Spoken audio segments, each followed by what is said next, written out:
সকলেই আমার প্রীতি ও শুভেচ্ছা নেবেন। আশা করি ভালো আছেন। দেখেন, ভারতকে ভালো লাগার আমার আরেকটা অন্যতম কারণ হলো ভারতের মানবিকতা, উদারতা, দয়া, বিপদে মানুষের পাশে থাকা। এই যে একটা অসাধারণ যে গুণ, এই গুণটা আমি অনেকবার দেখেছি।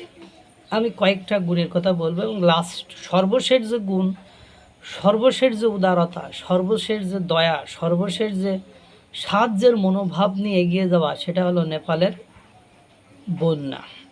এটা বলার আগে, এটা সম্পর্কে বিস্তারিত বলবো। এটা বলার আগে কিছুদিন আগে আমরা দেখলাম যে ভূমিকম্প হলো কোথায়, বন্যা হলো কোথায়, আফগানিস্তানে।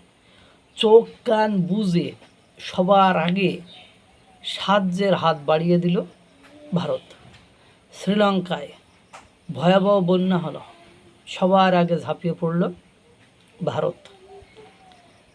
দেখেন, বাংলাদেশে বিমান দুর্ঘটনায় সেখানেও সাহায্যের হাত বাড়িয়ে দিয়েছিল ভারত।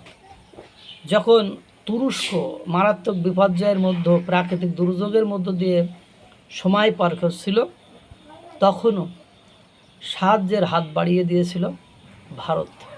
অর্থাৎ এরকম এশিয়া থেকে এশিয়ার বাইরে যেখানেই জানাই বিপর্যয়ের ভিতরে পড়ে, সেটা ঘূর্ণিঝড় হতে পারে, সেটা অগ্নিকাণ্ড হতে পারে, সেটা বিমান দুর্ঘটনা হতে পারে, সেটা ভূমিকম্প হতে পারে, সবার আগে খাদ্য সামগ্রী নিয়ে, ঔষধপত্র নিয়ে যে দেশটি এগিয়ে যায়, সেই দেশটির নাম ভারত। এজন্য ওদেরকে ভালো লাগে, ভালোবাসি। আমি খারাপ গুণগুলো চর্চা না করে ভালো গুণগুলো চর্চা করি।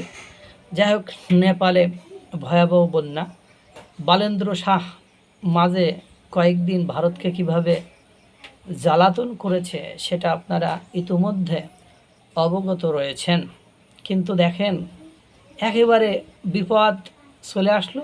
ভারত এর প্রধানমন্ত্রী নরেন্দ্র মোদী চোখ কান বুজে একেবারে বালেন্দ্র শাহকে ফোন দিয়ে সহায়তার আশ্বাস দিলেন নরেন্দ্র মোদী। নেপালের রসুয়া জেলার আকস্মিক বন্যায় ভয়াবহ পরিস্থিতির সৃষ্টি হয়েছে। এ ঘটনায় এখনও পর্যন্ত বহু জনের মৃত্যুর খবর পাওয়া গেছে। নিখোঁজ রয়েছে শত শত মানুষ। সিসিটিভি ফুটেজে দেখা যায় হঠাৎ করে বিশাল মাটি ও পুলিশ স্রোত ধেয়ে আসছে। প্রাণ বাঁচাতে মানুষ দৌড়ে পালানোর চেষ্টা করলেও কয়েক সেকেন্ডের মধ্যেই সেই স্রোত পুরো এলাকা গ্রাস করে। ঘটনাটিকে দুর্যোগ হিসেবে ঘোষণা করেছেন রসুয়া জেলার প্রশাসক। তিনি ব্যাপক প্রাণহানির আশঙ্কা করেছেন। বুধবারের এই বন্যায় রাস্তাঘাট, সেতু, একাধিক বিদ্যুৎ প্রকল্প ধ্বংস হয়ে গেছে। নেপালের পর্যটন বোর্ড জানিয়েছে, এই বন্যার পর ৩৮৪ জন পর্যটক নিখোঁজ হন। তাদের মধ্যে ২৯১ জন বিদেশি, ৯৩ জন নেপালি নাগরিক। পর্যটন বোর্ডের দেওয়া তথ্য মতে নিখোঁজ ব্যক্তিদের মধ্যে অন্তত ১০৫ জন ভারতীয় পর্যটক রয়েছে। এছাড়া যুক্তরাজ্যের পর্যটক রয়েছে ১২ জন। ভয়াবহ বন্যার কারণে সৃষ্ট সংকটে ভারতের পক্ষ থেকে সব ধরনের মানবিক সহায়তা প্রদানের আশ্বাস দিয়েছেন ভারতের প্রধানমন্ত্রী নরেন্দ্র মোদী। বুধবার নেপালের প্রধানমন্ত্রী বালেন্দ্র শাহের সঙ্গে এক ফোনালাপে তিনি এই সংহতি প্রকাশ করেন। মোদী বলেন, ভারত যে কোনো ধরনের প্রয়োজনীয়তা, ত্রাণ ও উদ্ধার কাজে সব ধরনের সম্ভাব্য সহায়তা দিতে আমাদের দলগুলো নিবিড়ভাবে সমন্বয় করে কাজ করছে। বন্যায় প্রাণহানি ও ক্ষয়ক্ষতির ঘটনায় ভারতীয় প্রধানমন্ত্রী গভীর দুঃখ প্রকাশ করেছেন এবং ক্ষতিগ্রস্ত পরিবারগুলোর প্রতি সমবেদনা জানিয়েছেন।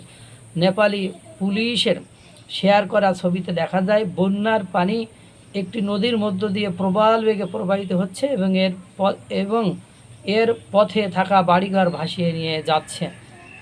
এ হলো পরিবেশ পরিস্থিতি। এই পরিবেশ পরিস্থিতি থেকে বাঁচতে ভারত সব কিছু ভুলে একেবারে ফোন দিয়ে সাহায্য সহযোগিতা নিয়ে হাজির। This is the reality. এ কারণেই ভারতকে ভালো লাগে সব মানুষের বিপদে সব দুঃখ কষ্ট ক্ষোভ ভুলে সব গ্লানিকে ভুলে সাহায্যের হাত বাড়িয়ে নিতে যে দেশটি সব সময় সম্মুখ সারিতে থাকে সেই দেশটির নাম ভারত। মহান সৃষ্টিকর্তা সকলকে ভালো রাখুক, সুস্থ রাখুক।